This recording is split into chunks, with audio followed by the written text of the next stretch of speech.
وَثَمُودَ الَّذِينَ جَابُوا الصَّخْرَ بِالْوَادِ، اور تم نے دیکھا کہ اس ثمود کے ساتھ کیا کیا تمہارے رب نے، جنہوں نے چٹانوں کو، وادی میں چٹانوں کو تراش تراش کر محل بنا لیے. وہ تو اب بھی موجود ہیں، بڑے بڑے ہال، پھر بغلی کمرے، بڑے عمدہ ان کے جو مکان بنے ہوئے. وَفِرْعَوْنَ ذِي الْأَوْتَادِ، اور کیا کیا آپ کے رب نے فرعون کے ساتھ کہ جو میخوں والا تھا، اس کے جو کہ بڑے بڑے لشکر چلتے تھے، تو بہت سے خچر تو ایسے ہوتے تھے جن کے اوپر صرف جو خیموں کو کھڑے کرنے کے لیے میخیں ہوتی تھی وہی اٹھا کے چل رہے ہیں. کچھ اور بھی اس کے بارے میں آ رہا ہے، واللہ عالم. الذین طغوا فی البلاد، اصل بات یہ ہے کہ ان تمام قوموں نے سرکشی اختیار کی ملکوں میں. فاکثروا فیہا الفساد، ظاہر بات ہے جب اللہ کے خلاف سرکشی ہوگی تو خلق کے لیے فساد ہو جائے گا. اکثروا فیہا الفساد، اس میں بڑا فساد پیدا کر دیا. آج جو فساد ہے ہیوز اور ہیو ناٹس کا، نارتھ ورسز ساؤتھ، ایک فساد ہے، دنیا میں ہے، چل رہا ہے. جس طریقے سے کہ پیسہ کھینچ رہی ہیں یہ قومیں، G7 اور G9، یہ اگرچہ ان کے لیے بھی پرابلمز پیدا ہو رہے ہیں، اور بھی دور فلک ہیں ابھی آنے والے، ناز اتنا نہ کرے ہم کو ستانے والے، ان کی بھی اپنی جو ہے اندر سے رگیں کٹ رہی ہیں. لیکن بہرحال ایک زمانے میں انہوں نے فساد مچایا. ظہر الفساد فی البر والبحر بما کسبت ایدی الناس فصب علیہم ربک صوت عذاب، تو پھینکا اور دے مارا ان کے اوپر ان کے رب نے عذاب کا کوڑا. عذاب کا کوڑا تھا جس سے آل فرعون بھی ختم ہوئے، اور وہ عاد بھی تباہ و برباد کر دیے گئے، قوم ثمود نسیہ منسیہ کر دیے گئے.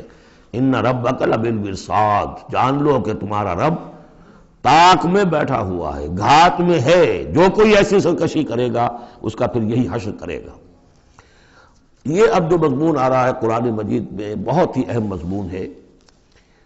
فَأَمَّا الْإِنسَانُ إِذَا مَا ابْتَلَاهُ رَبُّهُ فَأَكْرَمَهُ وَنَعَّمَهُ فَيَقُولُ رَبِّي أَكْرَمَنِ. انسان کا معاملہ یہ ہے کہ جب اس کا رب اسے آزماتا ہے، اسے عزت دیتا ہے، نعمتیں دیتا ہے، تو وہ کہتا ہے میرے رب نے مجھے عزت دی. وَأَمَّا إِذَا مَا ابْتَلَاهُ فَقَدَرَ عَلَيْهِ رِزْقَهُ، جب اسے آزماتا ہے اور اس کا رزق جو ہے اس پر تنگ کر دیتا ہے، راشننگ کر دیتا ہے، تھوڑا تھوڑا دیتا ہے. فَيَقُولُ رَبِّي أَهَانَنِ، تو وہ کہتا ہے میرے رب نے مجھے ذلیل کر دیا. کلا، ایسا نہیں ہے. آپ کو کیا خرابی نظر آئی اس میں؟ کوئی شرک نہیں ہے. اس نے یہ تو نہیں کہا کہ مجھے نعمتیں دی ہے تو کوئی لکشمی مائی کی کرپا ہو گئی، یہ تو نہیں کہا. اللہ نے، میرے رب نے مجھے عزت دے دی. اور اگر کہیں تنگی آ گئی ہے تو یہ میرے رب نے مجھے ذلیل کر دیا. توحید تو مکمل ہے نا یہاں، کہ کسی اور دیوی دیوتا، کسی اور الہہ کا تذکرہ نہیں ہے. رب ہی نے مجھے عزت دی، رب ہی نے مجھے ذلیل کیا. تو عز من تشاء و تذل من تشاء، اے اللہ تو ہی ہے جس کو چاہتا عزت دیتا ہے، جس کو چاہتا ذلیل کر دیتا ہے. تو کیا خرابی کیا ہے اس میں؟ اس میں خرابی یہ ہے کہ اس دنیا میں جو کچھ تمہیں ملتا ہے تم اسے عزت مت سمجھو، یہ امتحان ہے. اور اگر کبھی تنگی آتی ہے اسے ذلت نہ سمجھو، یہ بھی امتحان ہے. یہ برابر ہے. یہ تم نے اسے عزت سمجھا، دھوکہ کھا گئے. اس کو ذلت سمجھا، دھوکہ کھا گئے. چاہے توحید انٹیکٹ ہے آپ کی، لیکن توحید جو ہے وہ تو یوں سمجھیے کہ جڑ بنیاد ہے نا ہدایت کی. اس سے اوپر بھی تو منزلیں ہیں ہدایت کی کہ نہیں. یہ امتحان ہے. ایک لفظ جو کامن ہے، اذا ما ابتلاہ ربہ فاکرمہ، جب اسے ابتلا میں ڈالا اور ابتلا میں عزت دی. دیکھیں اب کرتا کیا ہے، صبر کر، یہ شکر کرتا ہے. اپنی جو بھی ہم نے اس کو نعمتیں دی ہیں وہ حقداروں کو ان کے حق ادا کرتا ہے کہ نہیں کرتا ہے. یہ عزت نہیں ہے. عزت تو تب ہوگی جب تم اس امتحان میں پورے اترو گے. ذالک یوم التغابن، وہ تو قیامت میں پتہ چلے گا کہ کس کے لیے عزت تھی، کس کے لیے نہیں. کسی کو تنگی دی ہے تو یہ ذلت نہیں ہے، دیکھنا ہے صبر کرتا ہے کہ نہیں کرتا. کہیں یہ بالکل مستر ہو کر اور اپنی عزت نفس جو ہے ہتھیلی پر رکھ کر لوگوں کے سامنے مانگنے کے لیے تو نہیں نکل جاتا. پتہ چل گیا نا. تو یہ امتحان ہے. تو پہلا درجہ سمجھیے کہ چاہے فراوانی ہو، عیش ہو، آرام ہو، دولت ہو، یہ بھی امتحان. تکلیف ہے، رنج ہے، محنت ہے، مشقت ہے، اسرت ہے، تو یہ بھی امتحان. دونوں برابر ہو گئے. اب بھی ہدایت اس سے اوپر بھی ہے. ایک ہمارے دل میں یہ چور رہے گا پہلا امتحان آسان ہے، دوسرا مشکل ہے. نہیں، حقیقت اس کے برعکس ہے. پہلا مشکل ہے. یہ دولت میں رہ کر بھول جانے کا آپ کے اندر زیادہ امکان ہے. الہا، حدیث آپ کو سنائی تھی، ما قل و کفا خیر مما کثر و الہا. اگر زیادتی ہوگی، دولت ہوگی، تم اللہ کو بھول جاؤ گے تو زیادہ سخت نقصان یہ ہے، زیادہ بڑا امتحان یہ ہے۔ اور اگر ناپ تول کر مل رہا ہے تو ہر وقت اللہ یاد رہے گا، یہ ہلکا ہے، اگر حقیقت وہ بھاری ہے۔ اور اسی میں وہ واقعہ نوٹ کر لیجئے امام احمد ابن حنبل رحمۃ اللہ علیہ کا، کہ جب وہ مار پڑ رہی تھی کہ جس کے بارے میں الفاظ ہیں کہ ہاتھی کو بھی وہ مار پڑتی تو بلبلا اٹھتا، اس وقت آنکھوں میں آنسو نہیں آئے۔ کب آئے؟ جب بادشاہ وقت، خلیفہ وقت کا ایلچی آیا ہے اشرفیوں کے توڑے لے کر کہ یہ بادشاہ نے آپ کے لیے نذرانہ بھیجا ہے، تب رو پڑے، اے اللہ میں اس امتحان کے قابل نہیں ہوں، یہ امتحان سختر ہے۔ تو یہ ہے درجہ بدرجہ، لَتَرْكَبُنَّ طَبَقًا عَنْ طَبَقٍ، تو ہدایت کے بھی یہ درجے ہیں۔ پہلا درجہ تو یہ ہے کہ جو بھی ہے اللہ کی طرف سے ہے، تنگی ہے تو اللہ کی طرف سے، اور فراوانی ہے تو اللہ کی، یہ توحید تو پوری ہو گئی آپ کی، اللہ کی طرف سے۔ لیکن اس میں اب آگے درجے ہیں کہ یہ امتحان ہے، یہ بھی امتحان، وہ بھی امتحان، اس اعتبار سے دونوں بھی امتحان ہیں، یہ دونوں برابر ہیں۔ اس سے بھی اوپر یہ ہے، وہ امتحان مشکل ہے فراوانی والا، اور یہ امتحان جو ہے یہ آسان ہے۔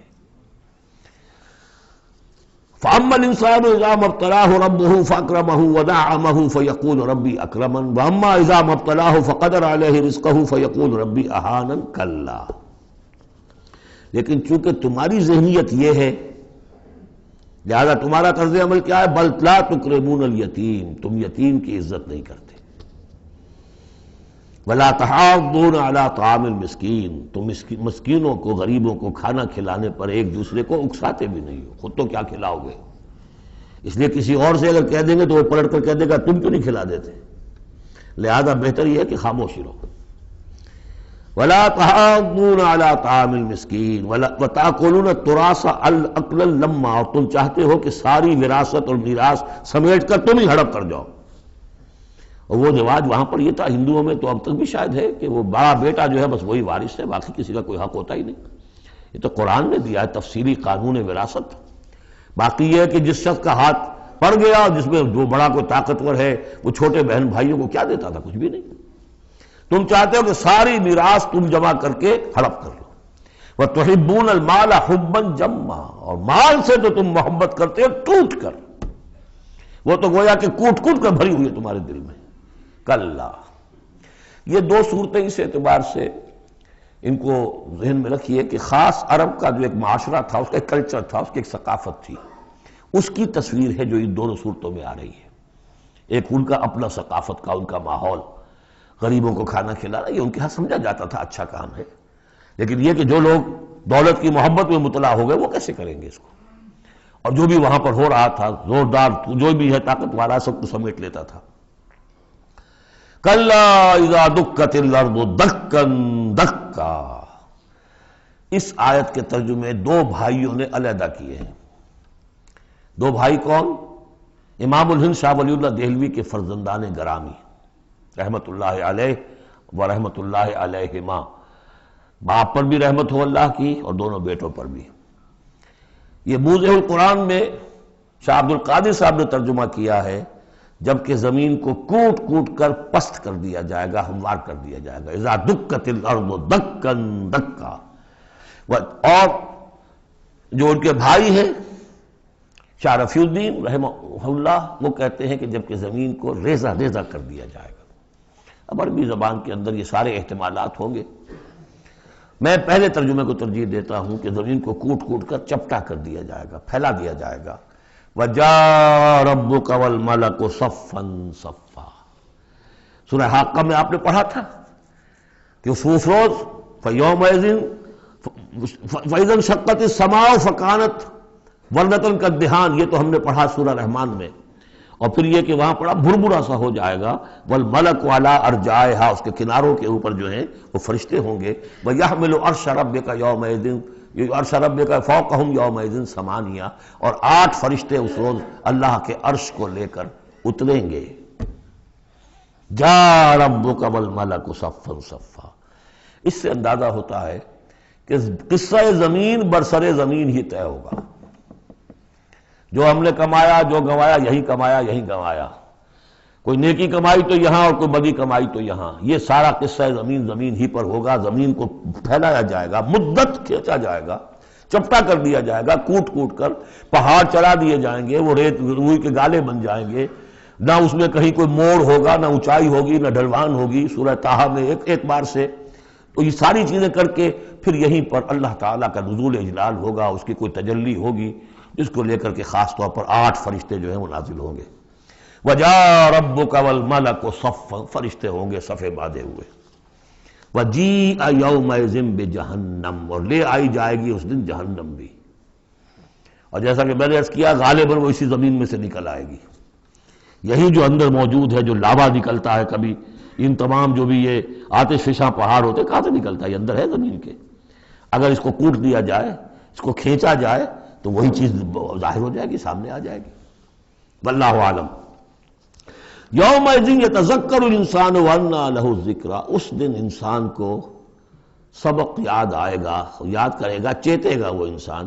یہ شاہ صاحب کا لفظ تھا، چیتے گا انسان.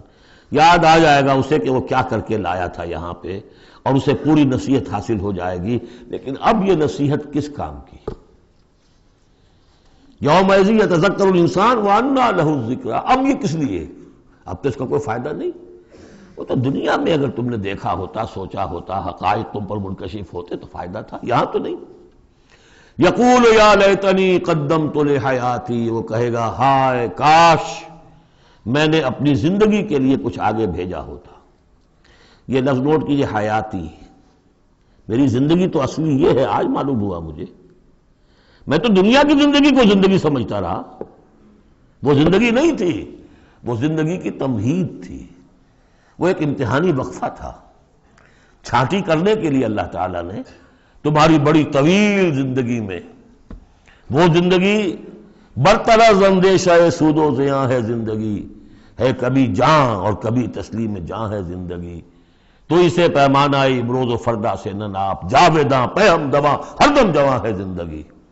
اس زندگی کا تھوڑا سا حصہ کاٹ لیا موت کا وقفہ ڈال کر. یہ ہے آپ کا ٹیسٹنگ پیریڈ. خلق الموت والحیات لیبلوکم ایکم احسن عملا. تو امتحان پاس کرتے ہو اچھے مستقبل کے لیے، اس امتحان کو پاس کرنا تھا اس آخرت کے لیے. اب وہ کہے گا یقول یا لیتنی قدمت لحیاتی، کاش کہ میں نے اپنی زندگی کے لیے کچھ آگے بھیجا ہوتا. فیومئذ لا یعذب عذابہ احد، تو اس دن وہ عذاب دے گا کہ جیسا عذاب کوئی نہ دے سکے. لا یعذب عذابہ احد، اس کا سا عذاب نہ دے سکے کوئی اور. ولا یوثق وثاقہ احد، اور اس کا سا باندھنا نہ باندھ سکے کوئی اور. لیکن اسی وقت کچھ قسمت ہوں گے، کوئی خوش قسمت، جن سے کہا جائے گا یا ایتھا النفس المطمئنہ، اے نفس مطمئنہ. کون؟ جو اس زندگی میں، امتحانی زندگی میں مطمئن ہو کر اپنے رب کی بندگی میں لگا رہا، یکسوئی کے ساتھ اس کے دین کے ساتھ چمٹا رہا. مطمئن. یا ایتھا النفس المطمئنہ ارجعی الی ربک راضیۃ مرضیہ، اب لوٹ جاؤ اپنے رب کی طرف اس حال میں کہ تم اس سے راضی، وہ تم سے راضی. رضی اللہ عنہم ورضوا عنہ فادخلی فی عبادی، داخل ہو جاؤ میرے نیک بندوں میں. اولئک مع الذین انعم اللہ علیہم من النبیین والصدیقین والشہداء والصالحین. جاؤ ادھر جاؤ. وادخلی جنتی، اور داخل ہو جاؤ میری جنت میں. اللہم ربنا اجعلنا منہم. بڑی ہمت کرنی پڑے گی یہ کہنے کے لیے کہ پروردگار ہمیں ان میں شامل فرما دے.